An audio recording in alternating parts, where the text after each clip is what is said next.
In studio, we have Tyson Walters, the center for the Dallas Cowboys, good friend of mine. We're going to go see the Black Crows tonight. It's going to be a party. He's in town for the weekend. And outside, we got Bob Kelly. Did he prepare material? Oh, my goodness. He's writing something down. Hey, Bob, come on in. You get the star treatment today. He's going to hate me. Watch this. Why are you waiting out there? I'm going to suck a dick.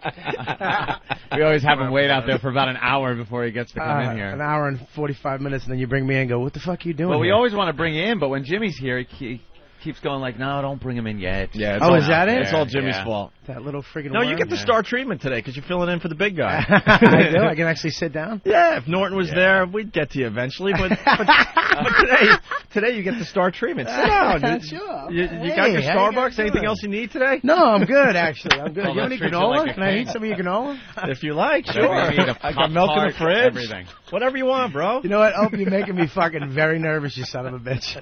There's something going to go on. No, nothing bad. How you doing, man? You really get the star treatment today. All right, man. How you guys That's doing? a very important scene on the Opie and Anthony program, and you're sitting in it today, so whatever you need, Bob. You're actually going to, let me get a plug out without cutting the whole radio show off? You get plugs. I will not kick your dog. Everything is good. All right, man. Well, it's good All right. to see you, man. Good You to look see good. you, I like buddy. that sweater. And how you doing, buddy? Very good. Good to see you, man. Just enjoy this because the next time you're here and Norton's here, it's going to be back to I'm how going it to be usually sitting in is. that fucking chair like a dentist office. Just to introduce you to all the players, that's Drew Boogie. What's up, Drew Boogie? He's mixing live on the show. Oh, no shit, really? Yes, Nice to meet you, and man. Tyson Walters, who plays for the Dallas Cowboys. Hey, what's up, man? How you doing? Don't Doing put well. that S on the back of his name. No S. He's going to kick your Tyson ass. Walter. No, he doesn't care. It's his fans that care. The Hey, listeners. dude, you're a real good friend of his. You don't even know his last name is Walter, not Walters. Maybe there Psycho. were two of them in here. And it's possible. Tyson Walters. There's two of them. Exactly. Sure. Who's the big guy on the couch? He's my bodyguard, and he's going to fight Poe in a cage match later. Really? Yep. Now, what does he do for a living, man? He stamps steel, Do you really? amongst other things. Oh, yeah? He's more of the managerial level, though. He's a monster. He's even bigger than you. He weighs more than I do, yes. Yeah, but you know what? He's kind of cute. He has dimples. He does. That's what his grandmother calls him. Dimples! He does. Call He him has- Dimples. Dimples! He has cute little dimples. Before you fight him, you want to just put your finger in one and twist it. Yeah, imagine 6'3", about 345. Just Yeah. Jesus. He's like Sex every appeal. bouncer that would be brought up on charges for stomping someone's head apart in a parking lot somewhere. That's pretty much what the look he's going for there. Oh, but That's good. he's a party, though. Yeah? Opie will find out tonight. Oh, you guys all What hanging? the hell does that mean? I'm all a gay way. hanging? Settle down. Settle down. You're getting excited. Settle down, homo. Like, what the hell's going to happen? False hope all in the studio. I'm going to black out like Dee Dee, and all of a sudden there's going to be all sorts of crap happening. You have no choice with that big guy, though. I'd have to No suck his kidding. cock in the parking lot. Look how big he is. Again. Just please don't hurt me, sir. Yeah. This time you won't All have right. to. Why do you need a bodyguard? Because of the It's just his the friend. arm? He's just showing off. Yeah. God, that thing's still not healed? Well, no, it's healed. It's just I have a smaller thing now, and I can take it off and sleep without it. Now you can see my cool scars. This guy hurt his Chicks dig his scars. wrist last game of the season against the Giants, Yeah. Oh, boy. and he's still like recuperating. Dislocated it. Yeah. You playing for the Cowboys? Yeah. Oh, That's the word. yeah. That's the word. That's the word. Word on the street. I'm a Patriots moment. fan. I'm sorry. That happens. You guys hate the Patriots? Is everybody pissed off at them because they're winning every year? I don't hate anybody. You don't hate Jesus Christ. Dude, What are you, a They're all Mormon? potential employers, man. I don't hate anybody. You're a smart guy. He's at that stage in his contract that the Pats could easily be picking him up. You never know after the season. God willing. This is the last year on your deal, right? Actually, I'm going to sign probably one year tender and stay with Cowboys for one more year, and then go for the gold, hopefully. Go for the gold. That's what it's all about, Go man. for the ring. How's Parcells? Is he an ass? No, Parcells is cool, man. Is he cool? As I double take and choke. Yeah, Parcells. Trick question. I almost got you, too, didn't I, you son of a bitch? No, he's been cool to me so far. He hasn't fired me yet, so I can't badmouth him. There you go. That's positive. He's a very intimidating guy because when Norton was playing one of the clubs in Dallas, I went down there and then I ended up playing golf with Tyson. and we're on the driving range hitting balls, and all of a sudden he goes, "Hey, boss is here." I'm like, and I turn, and there's Parcells in his golf cart coming to the driving range. He is an intimidating mother. Yeah. And he had a nice smile on his face because it wasn't the season. He's very relaxed, but you could tell that guy is just an ass. Yeah. you could just tell. When he gets angry, you know about it. Oh, everyone does. Yeah, not just you. The whole country finds out about it. Do you have any friends that are small? Or do you just laugh at little people? Hello. Why? Well, we're good friends. And I'm half his size. Is that it? Do you laugh? Do you and your big friends laugh at Opie and stuff? And God, how could someone be so little? We treat them like pets. Oh, they're like pets, right? Yeah. Come here, you. Come on, Opie. Come on. Tussle the hair, And I try to act even extra tougher around. It just stop. looks stupid. I'll admit it just looks dumb. Exactly. Why even bother? We'll be in bars and stuff like, let's take on those guys over there. Do you walk up to the club and do you just hang out behind these guys awful. This is embarrassing? I wear extra leathers. Hello. I wear the gimp. I wear extra layers.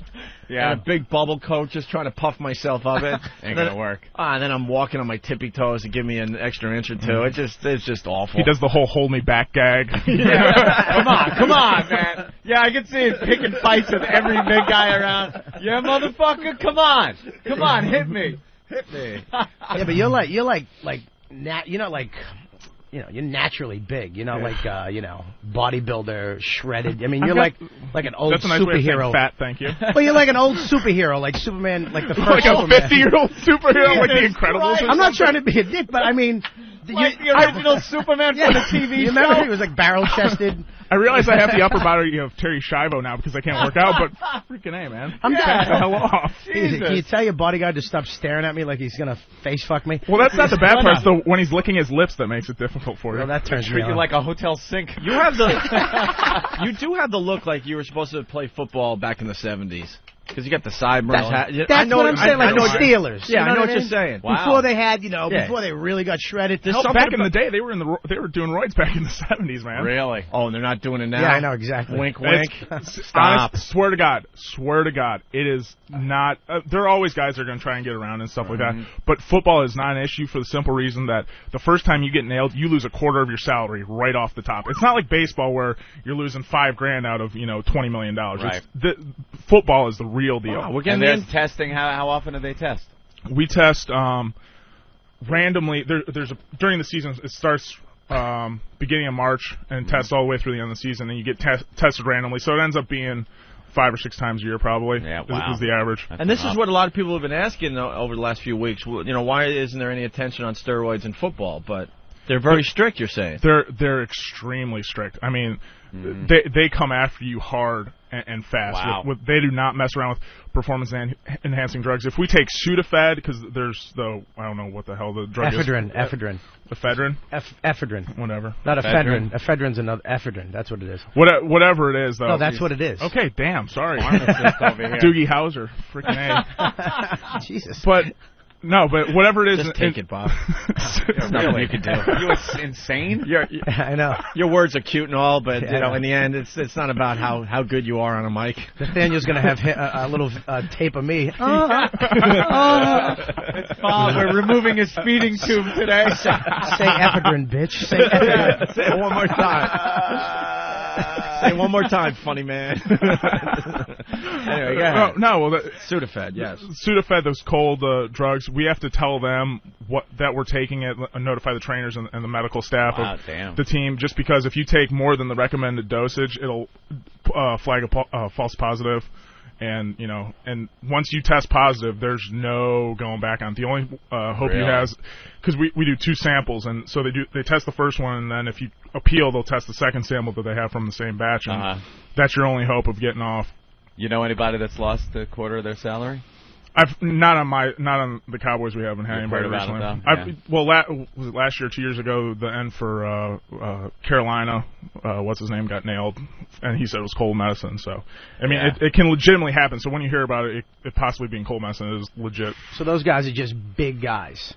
There are a lot of big dudes, man. Me and Norton did a show for the Cleveland Browns, which was stupid. I don't know why they picked us. We did the whole team, the rookie team, but you look out and there's like 2 white guys. There were that many? I swear to God, it was in the dark. So, oh jeez. Right. No, I didn't mean Scooby-Doo eyes looking back at you. Blink, blink. But these guys were so big. But you guys don't know your own strength because I was like a guy like your size, a rookie. I was messing around and I pushed him, just kidding around. Yeah. And he pushed me back and I fell on the floor and then rolled like 3 times. And nobody even asked if I was hurt. They just all laughed at me. Of course they did. You're a joke. Well, we are us people that are muscularly challenged. We love to say, "Oh, that guy's on the roids," because we hate thinking that nature has shortchanged us so badly that it's just some kind of a natural phenomenon, and this guy's just perhaps. It's in his DNA, and he's taken care of himself and worked out to get himself that big. So we're always like, fucking roid head. Yeah, it's the roids. No. Some people are lucky, and other people have big cocks. Oh, Jesus, I don't fit into either one of those, you ass. It all balances out, though. I mean, you look at the giant football players or whatever and realize that that's all that they have. I mean, we're ugly and stupid on top of that. I mean, we've got nothing else going besides being big. The interesting thing... professional football.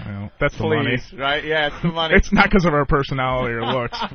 I've learned a lot about the NFL by hanging out with Tyson Walters, and it's really interesting how strict the league is. You guys get... He was telling me one day, I think on the golf course, all the things you could get fined for.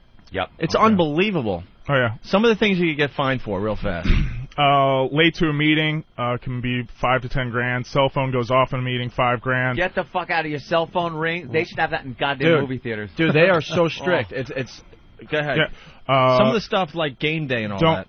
Game day, we have to get to the stadium 2 hours before the game. If you're late to that, that's close to a game check. So that just depends on your salary. So it's 1/17 of your salary. What else is there? Even if you have a good excuse, like there was an accident, something. There's no such thing. They say make sure you get there early enough, and if there's an accident, if there's traffic, even like on Monday night games when there's extra traffic, you can get caught in rush hour because where the stadium is, it's right, kind of in downtown. You better leave early. You better leave at 3 o'clock for 9 o'clock game, 8 o'clock game. You guys are like it's almost like being institutionalized. Pretty much. I mean, because you guys have been since Pop Warner, and then high school, and then college, and now the pros. It's like being in jail. And when you guys are done with your career, it's like you guys are like, what the fuck do I do? It's a very structured environment. Some teams are more than others. I think right now we have a very structured environment. But some of the stuff with the uniform too, I found. Yeah, if your socks are. Well, go ahead. I'm sorry. If your towel's too long, like on the center, so if the weather's cold or if it's raining, if your towel's too long over, I think it's like 5 inches or something like that, then you get fined by the league for that. If your socks, if your jersey's untucked, if you have it taper or hemmed and stuff tucked in, you can get fined for that. I mean, just everything is ridiculous. If you have any kind of message on like your tape or something like that, they can come after you and try and fine you for that. Then you tape up and then you write something in marker like they can my mom or something. Yeah, they can come after you for that. Isn't that just a mess with all like the gay guys in the league? That's not really for you guys. Well, that's when you just wink at them. And then on top of that, you have to deal with like everyone's got like a shoe deal of some sort. It's nothing major, but you get free shoes and some, a couple grand of free gear or something like that. So if you like spat your shoes, tape over them, then Nike sends you letters saying that they're going to terminate your contract and it's like, so we don't give a damn about my fucking ankles. If I blow an ankle, it's not going to do anything. They don't care. Just show the shoe. As long as the swoosh is on there, you're good to go. What is it about the hair, though? No one seems to mind about, guys that look like Predator wearing helmets with...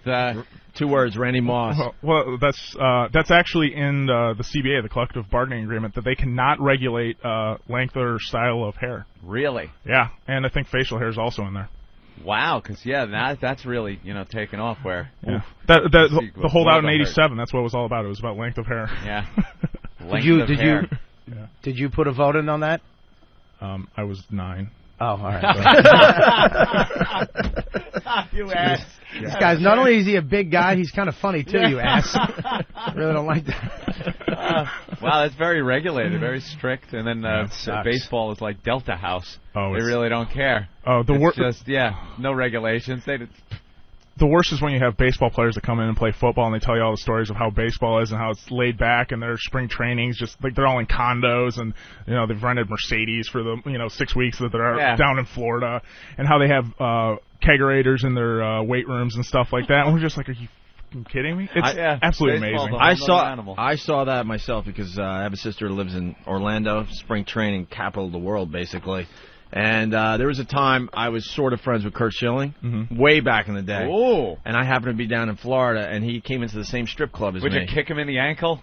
and I saw how these guys were just living like rock stars during spring training. I mean, they were in the strip clubs every night. There was a whole table. I think he was playing, I don't remember anymore, maybe the Astros back then. And, there was a whole table of them just getting lap dances. They were all dating the girls. Oh, yeah. It was just like, I'm like, don't you guys have to worry about, training tomorrow? We'll get to it. It doesn't matter. I mean, those guys, they don't have to be their games in spring training. They're in the afternoon more, but once they get in the regular season, their games aren't usually till the evening and stuff like that. Even the minor leagues, and so they'll literally go out till 4 or 5 o'clock in the morning and then sleep till noon. So you still get 7-8 hours of sleep, and they head to the ballpark and party on. Yeah, they're awful. I had Brian Dahlbach came to a show one night. He had a game the next day. I mean, an afternoon game, just shit faced. Out of his mind. They actually kicked him out of the showroom, him and his chick. Wow. And I was just looking at him like, dude, I was like so excited to meet him, but I'm like, dude, you have a game tomorrow. He's like, fuck it. Fuck it, I don't give a shit. They're not really baseball players. How hard are they really working? You guys must laugh at baseball players. Yeah, I'm jealous. Come on. What do you really do? Standing out there with your glove on, waiting for a ball to come to you, or sitting on the bench waiting to get up and hit one. Come on. Exactly. Chewing some seeds, getting guaranteed money, never getting hurt. You guys need a week off just to recuperate. Yeah. So, there are worse things in life. I remember quick story when I was growing up. I was a caddy at the Huntington Crescent Club.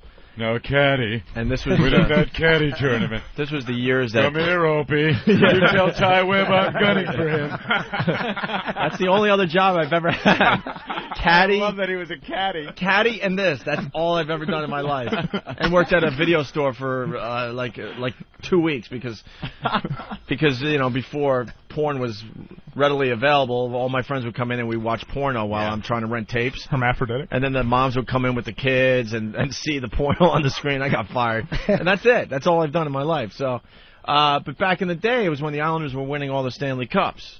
And I swear to you, man, on off days, the guys would play golf, the Islanders, and I think it was the series with the L.A. Kings, so this goes way back, and they were getting hammered on their days off. Yeah. And playing with each other. And you're watching the games on TV like, oh, look, these guys fucking hate each other, and they're out for blood. And on the course, they're just getting completely hammered. How'd you like to mow my lawn? Billy Smith was just slamming them back, and I'm thinking to myself, but you got a game tomorrow, you got to take the days off when you get a chance. I mean, you have to relieve some stress. Unwind a bit. Yeah, they're basically, 4 nights where guys know that they can kind of go out and do a little bit of damage. But it also depends on the coaching staff. Our head man has definitely made it known that he does not want any partiers, and there have been some serious disciplinary actions taken. Your quarterback with Testaverde? No, Quincy. Oh, that was in training camp. Well, that was different. I don't know what the official party line is, so I can't speak on that. Come on. You are smart, man. He knows. He's very diplomatic. No, the whole thing with that is that you wake up and you go in the training room, because we're in training camp. We're totally sequestered from the rest of the world. We don't see anybody. Don't hear anything.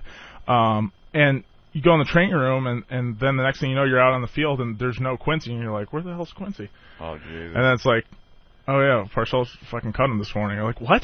And then you don't know what the story is, and then you have to try to talk to the media after practice to find out what he's told them, and it's a... Walking on eggshells. It's a little convoluted way of getting your information. But, yeah, really. Sometimes. But in that situation, he actually took us after practice, and, he brought us all up and said, this is what I had to do. I didn't want to, kind of do it, and it's one of those things where it seems, I guess he had another problem at the end of the season with the Jets, and he just wished the best for the guy.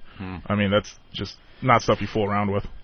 Wow. When we did the Cleveland Browns show, after the show, all the white dudes came up to me. The LL Cool J was there, and all the black guys, which is 99% of the team, went over to LL Cool J, and all the white guys came over to me and Norton. You're going to ask why?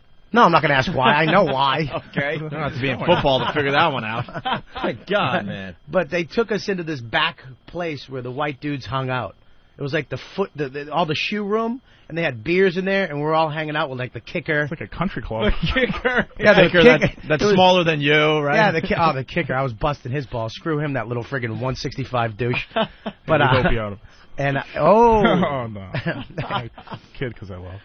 Yeah, but do you guys like have your own little joint? There's segregation or something you're talking about in the NFL? Yeah. Black-white segregation? Yeah, like, that's what blew me away, is like they had their own little spot. Wow, really? The white guys didn't hang out with the black guys on the team? Well, I thought, it's 2002, maybe, you would think maybe they're partying together or something. Did you see Friday Night Lights? They were all hanging out together and having fun. You think that's what it's like, I guess. Yeah, I thought, maybe, things are different now. I'm sure it changes from team to team. I've only been with the Cowboys, so I can't speak for other teams, really. But we're real good at hanging out together. Everyone's pretty young overall, besides the couple guys that have come in lately that are, 50 years old or so.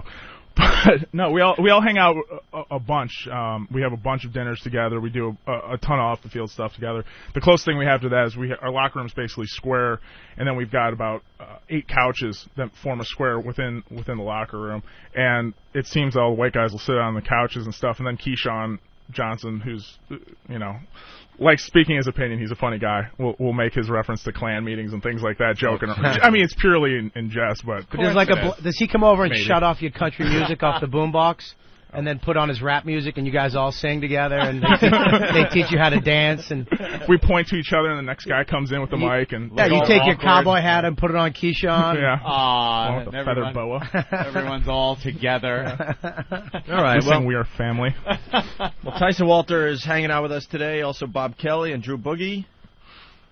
Tyson is hot. I wanted to fuck him when he was with OSU. Ask him how big his hog is. I can deep throat 9 inches. You got a fan in Toledo, Ohio. What's Tyson. his name? Pat O'Brien. I want to fuck you. I want to suck your tits. The girl's name is Hannah. That's Hannah, huh? With an email address and everything. Wow. Hannah, send your picture directly. We need to. Here you go, pal. We need to discuss this on the show. There you go. How often you get that? A lot, right? Are you married? There's got to be a lot of football groupies. Do I look stupid?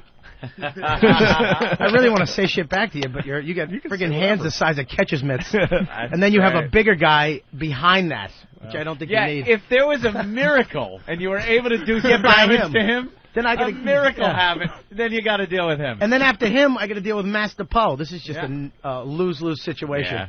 Wow. Sit there and. I'm just wondering if you had a girl. I mean, does it matter if she wanted to suck your mule? I mean, are you that picky? I'm single right now. Oh, I'm picky as hell, man. Really? Yeah, when there's a potential for a blowjob. This is how Kobe got started. It's like doing drugs, man. Gateway, man. Next thing you know, you're raping chicks and getting accused of stuff. It's just a bad road to hoe. All right. Does it really go